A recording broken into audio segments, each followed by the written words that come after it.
Je suis le matricule 082 00 301 01. Je suis un Indien au sens des lois du Canada, selon la loi sur les Indiens. Mon nom est Maya Cousineau-Mullen.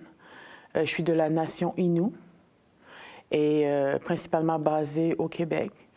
Et nos communautés se retrouvent sur la côte nord. Et au Québec, on retrouve 11 nations autochtones.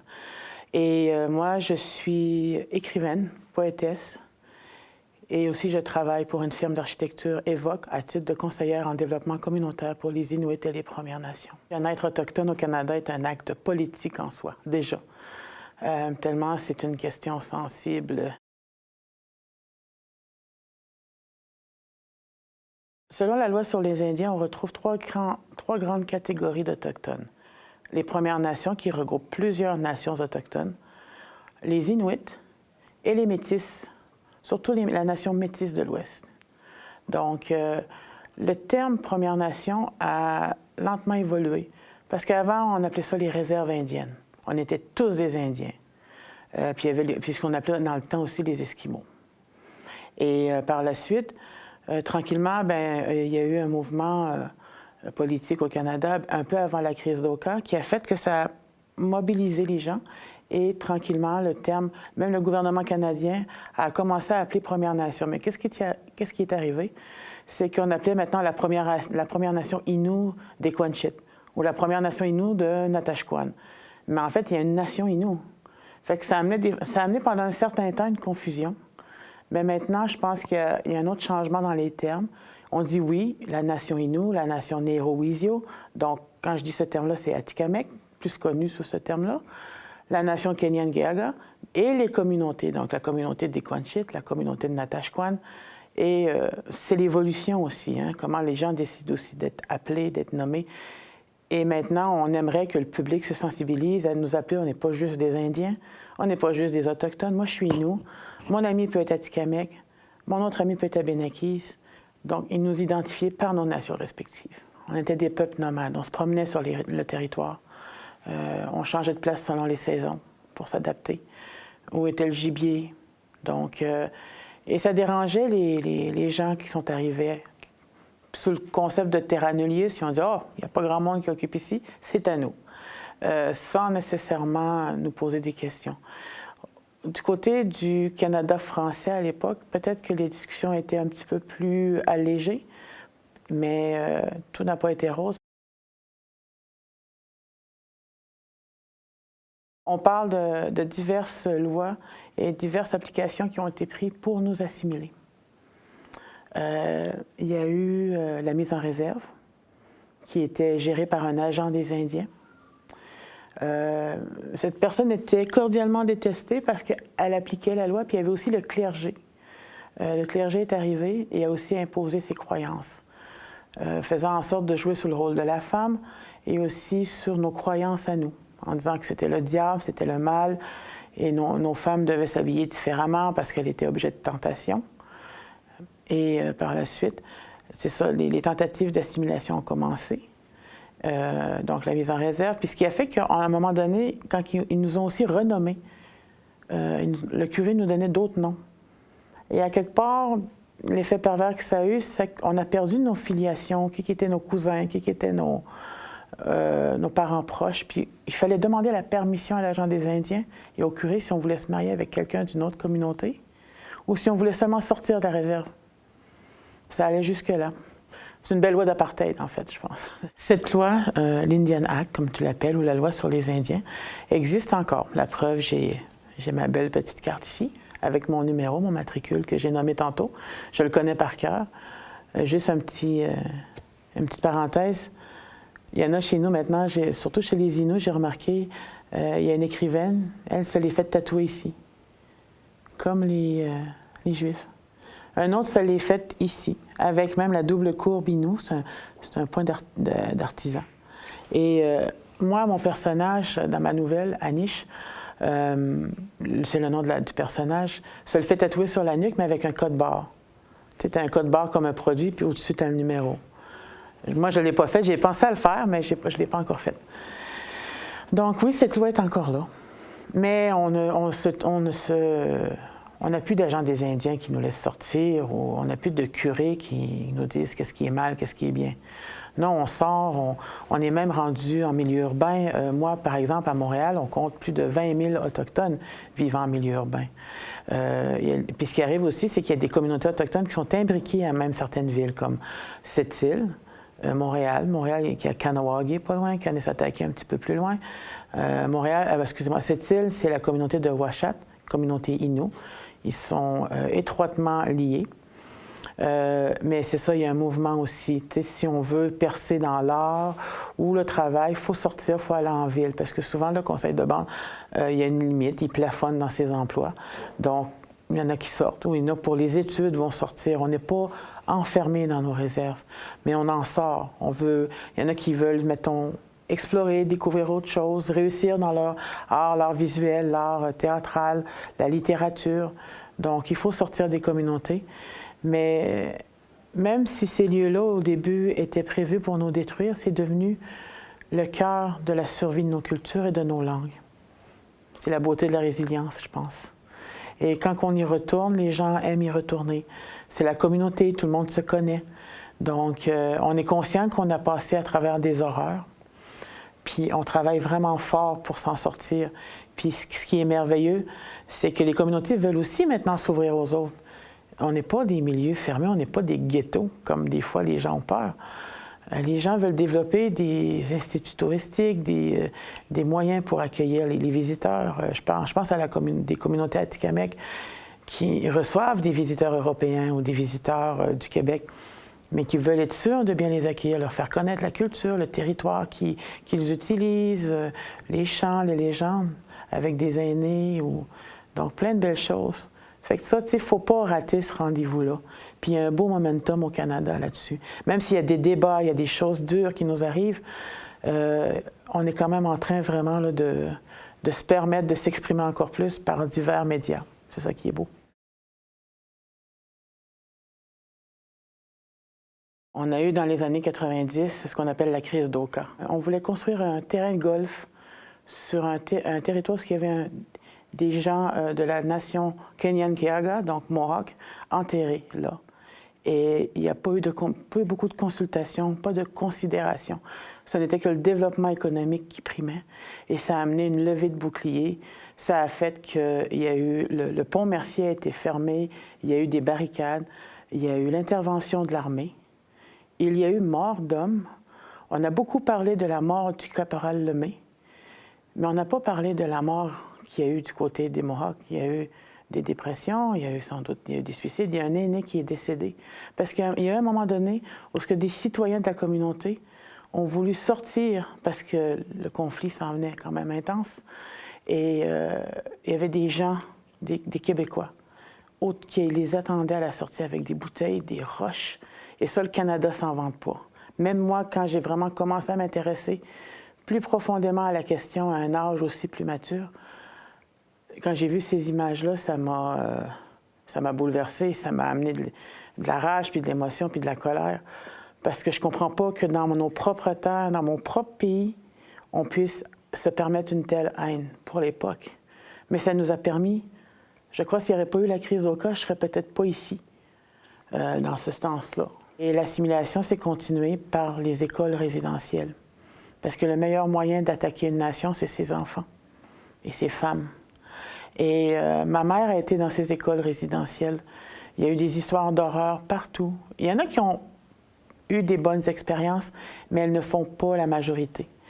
Ces écoles-là n'étaient pas faites pour nous éduquer, elles étaient faites pour nous détruire. Ces écoles étaient situées dans des lieux éloignés des communautés.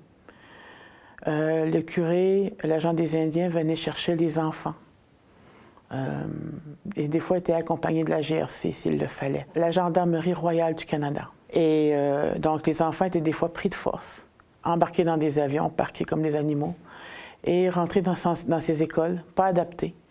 Les enfants se faisaient couper les cheveux, pour ne pas dire raser des fois, jetaient un truc pour les poux, comme si on était des animaux. Et il y avait des abus. C'était géré par le curé et les religieuses. Et il y a eu des abus abominables qui ont été faits dans ces lieux-là. Et les enfants qui ont survécu en sont ressortis presque vidés de leur âme et de leur culture parce qu'on les frappait s'ils parlaient leur langue, on les frappait s'ils n'écoutaient pas assez vite. C'était pas pour nous rendre à un niveau meilleur, c'était juste pour s'assurer que la culture soit morte en sortant. Et ça a presque fonctionné parce qu'ils partaient d'une population, on était des millions avant le premier contact. Après ça, notre population, juste au Canada, a descendu à un niveau comme de 150 000 personnes. Maintenant, on est rendu proche de 2 millions. Donc, ils ne nous ont pas eu. Mais en plus des écoles résidentielles, quand ces enfants-là sont sortis, ça a fait des familles dysfonctionnelles parce qu'ils n'osaient plus parler la langue avec leurs parents. On leur avait tellement inculqué qu'un Indien, c'était sale et c'était honteux, qu'ils reprenaient ces comportements-là. Donc, il y a eu des traumatismes, il y a eu des abus. La victime pouvait devenir abuseur. On le voit dans certains documentaires. Et ça a amené un crash important dans nos communautés. Ce qui fait que, oui, on a eu vraiment des moments difficiles. Il y a eu aussi ce qu'on appelle, en anglais, les 60 Scoops, donc la rafle des années 60, mais 60, 70, 80, où c'était des adoptions massives d'enfants autochtones. Tu pouvais choisir ton petit Indien dans un catalogue. Oui, vraiment. Moi, j'ai eu cette chance. J'ai pas eu cette chance, en fait, mais d'autres ont eu cette malchance. Et ceux de ma génération, là, je suis dans la quarantaine, même plus vieux aussi, ont vécu d'autres traumatismes, ils ont été envoyés dans des familles. Il y en a qui ont été élevés en Suisse, en Allemagne, aux États-Unis, au Canada, mais ailleurs. Et ça a amené aussi des histoires tristes et difficiles à entendre. Parce qu'il y avait comme une déconsidération de notre race, on va le dire comme ça pour l'époque, parce qu'il y avait aussi ce qu'on appelle le racisme eugénique, hein, le top 10 des grandes races performantes. Hein. Et nous, on était les derniers. On n'était ni beaux, ni vaillants, ni intelligents. On était en dessous, vraiment les derniers. Parce que c'est M. Serge Bouchard qui l'explique dans une de ses formations. Au top, on trouvait la race anglaise. Après ça, toute autre race blanche. On disait que la race asiatique était trop onirique, trop dans les rêves, trop dans le mysticisme, donc elle perdait un cran. Après ça, il y avait la race des Noirs, on va le dire comme ça. Eux autres, il y avait certes des beaux corps, mais ils n'étaient pas assez vaillants ou ils n'étaient pas assez intelligents, puis en dessous, il y avait nous. Donc, fait que ça doit laisser des marques, je pense, dans le comportement d'une personne. Et ça, chez nous, je crois, on a sûrement souffert. Et peut-être même qu'on en souffre encore parce qu'il y a des réflexes qui sont des fois chez les personnes qui ne s'en rendent pas compte quand ils réagissent à nos controverses. Kanata, en fait, c'est une pièce de théâtre. C'est le Théâtre du Soleil qui offrait ses comédiens et le lieu à M. Robert Lepage. On dit que c'est une première, que Mme Nouchkine faisait appel à un metteur en scène autre que du Théâtre du Soleil. Et il a amené l'idée de faire un épisode sur le Canada, donc pour ça que c'est appelé Kanata. Donc c'est un terme iroquoien qui veut dire village, d'où est venu maintenant le nom de notre pays, Canada. Et ce qui est arrivé, en fait, l'erreur diplomatique qui est arrivée, c'est que les consultations qu'ils ont menées auprès de certaines personnes des Premières Nations n'étaient pas, selon nous, adéquates ou suffisantes. Et il n'y avait aucun comédien Première Nation ou Inuit ou Métis. Mais la demande n'était pas là de notre réaction, en fait. C'est de se demander pourquoi quelque chose se fait sur nous, mais sans nous. Pourquoi on raconte encore notre histoire sans même utiliser les ressources que nous avons. Au début, Kanata devait parler des écoles résidentielles, devait parler de l'impact en fait des pensionnats, donc c'est la même chose. Et par la suite, ce que j'ai compris, c'est qu'il y a eu des changements à la pièce. Donc ce que j'ai vu au Théâtre du Soleil, ça parlait beaucoup du cas des femmes autochtones disparues ou assassinées, mais dans l'Ouest canadien, donc dans le tristement célèbre quartier Downtown Eastside de Vancouver, dans le cas là, de Picton, le tueur en série, qui a fait les manchettes il y a environ une dizaine d'années, mais les familles sont encore sous le choc de cette horreur-là. parce qu'il a tué plus de 50 femmes. Et le pourcentage des femmes autochtones, il y avait un bon, je dirais pas plus que la moitié. Et pourquoi il préférait s'en prendre aux femmes autochtones? Parce que la police s'en foutait. Toi, c'est rien qu'une pute, ou c'est rien qu'une indienne, c'est pas grave. Elle va retourner dans sa réserve. Donc, il a utilisé cette négligence-là du système judiciaire pour se permettre de se livrer à ces horribles habitudes.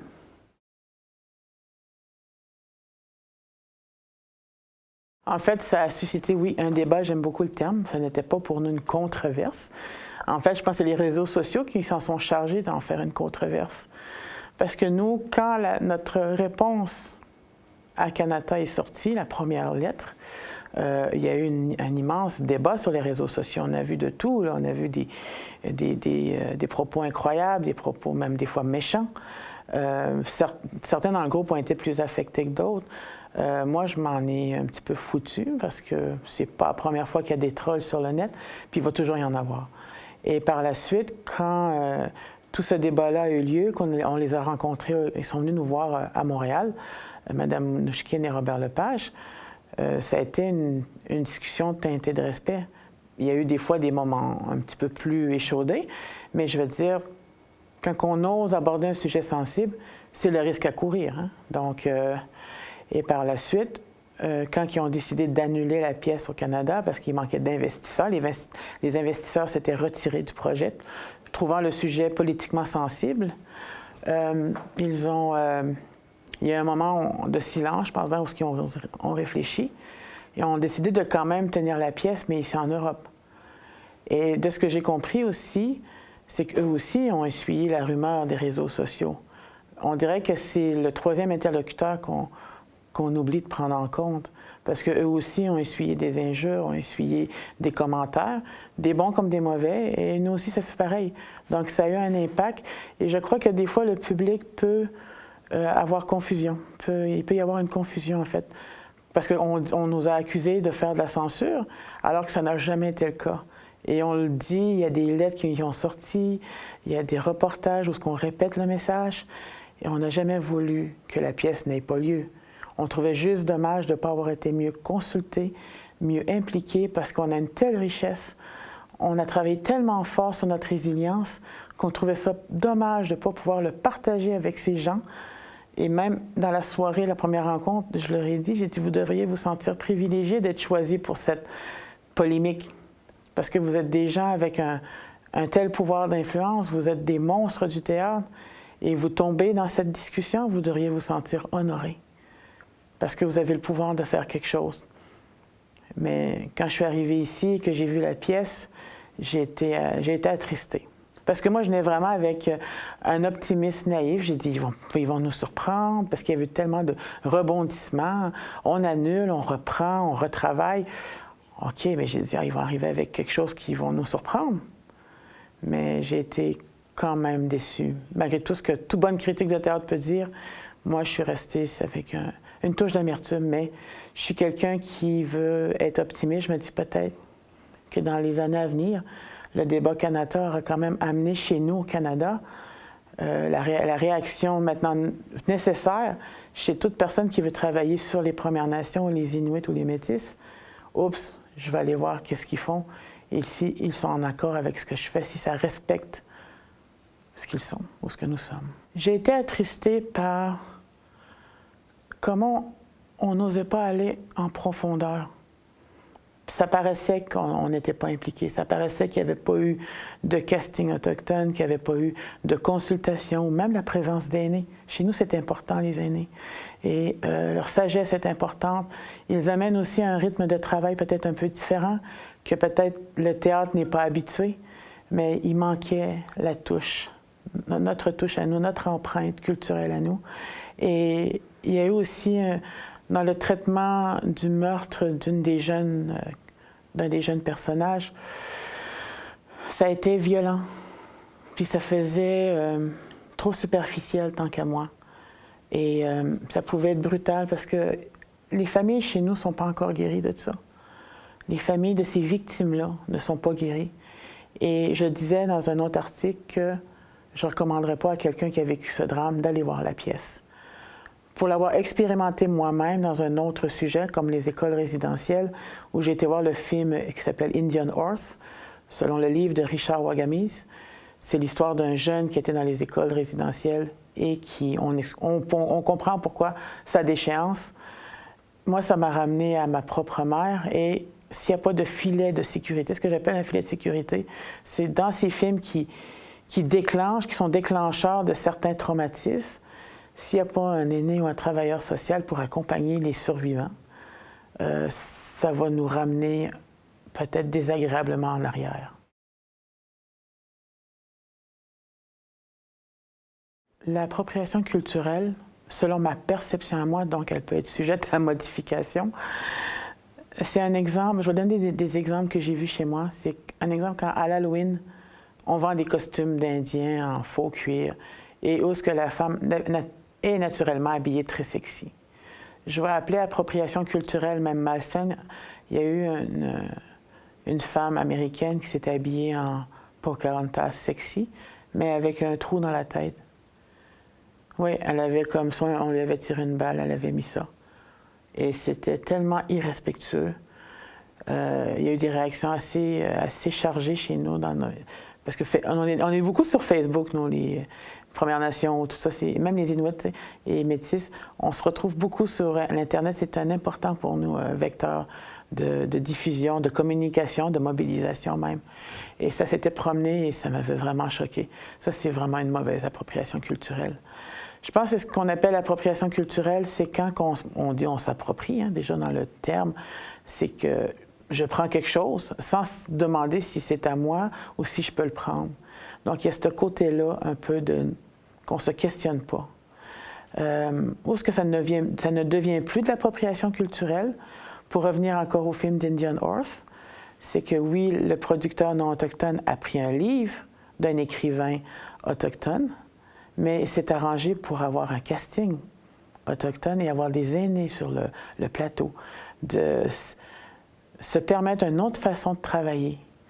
Et il y a eu des moments bouleversants dans ce film-là, car lui qui joue Indian Horse enfant, c'est un beau petit garçon avec les cheveux longs, et il y a la scène où il se fait couper les cheveux, et il a accepté de se les faire couper pour vrai, pour revivre ce traumatisme, pour comprendre ce que sa famille a pu vivre. Et il y a un personnage qui joue la grand-mère, et elle a été dans les écoles résidentielles.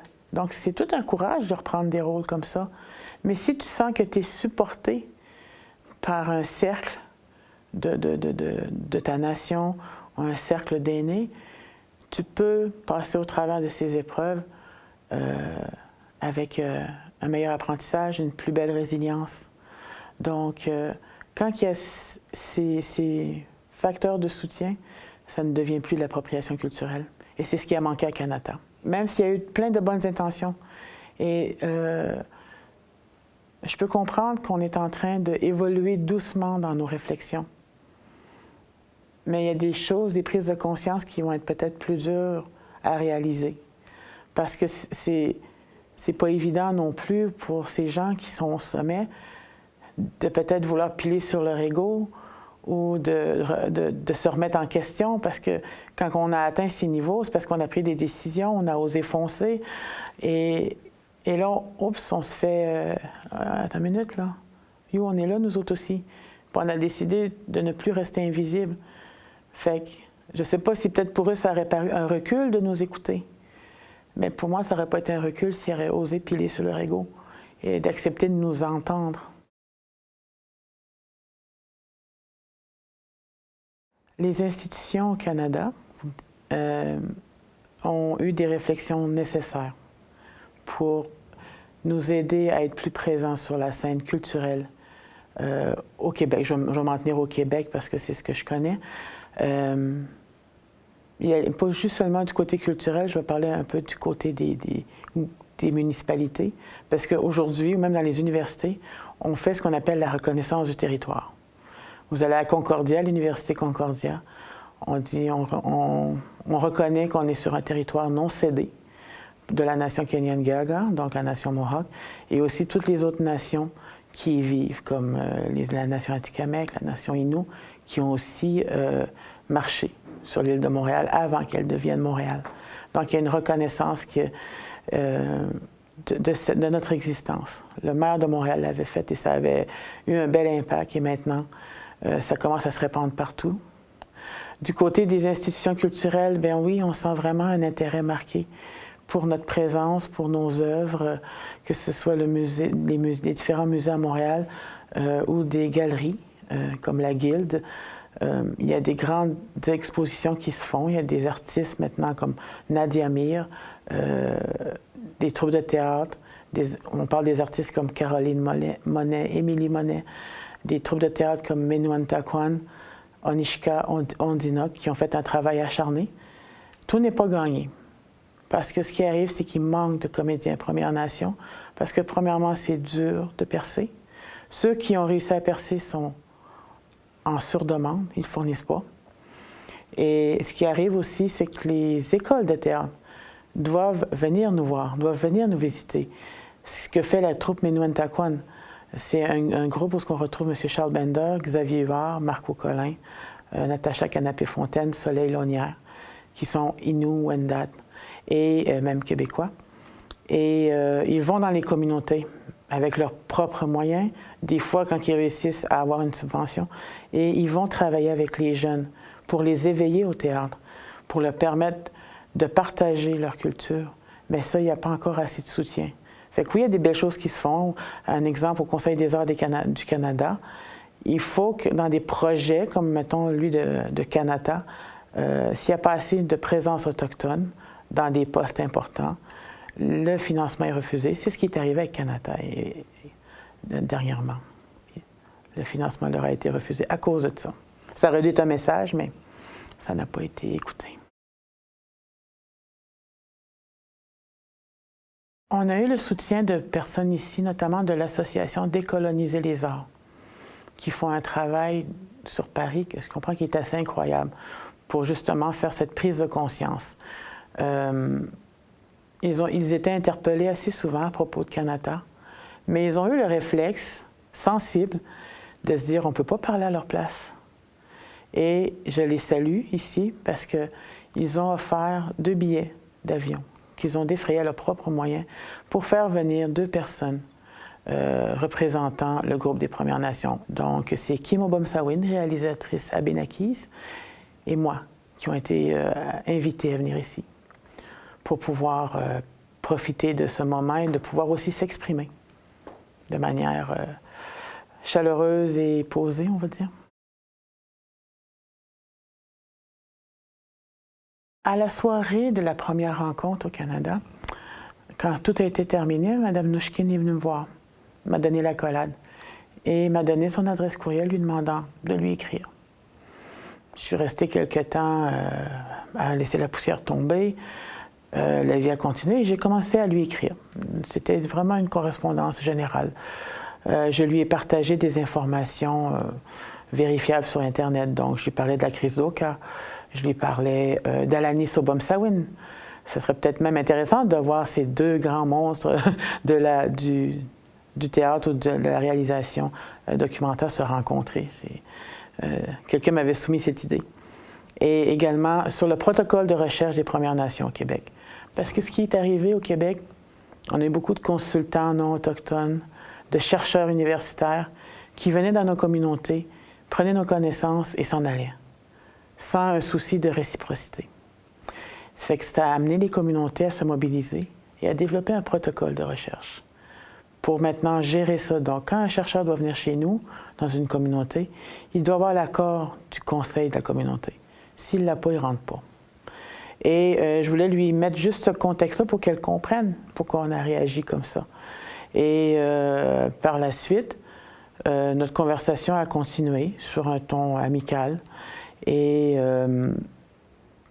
c'est ça, après ça, Kanata est arrivé. Mais les relations sont quand même bonnes. Vivre entre 2 cultures, c'est quand 2 cultures, pendant longtemps, se sont ignorées. Quand une s'est sentie dominante sur l'autre.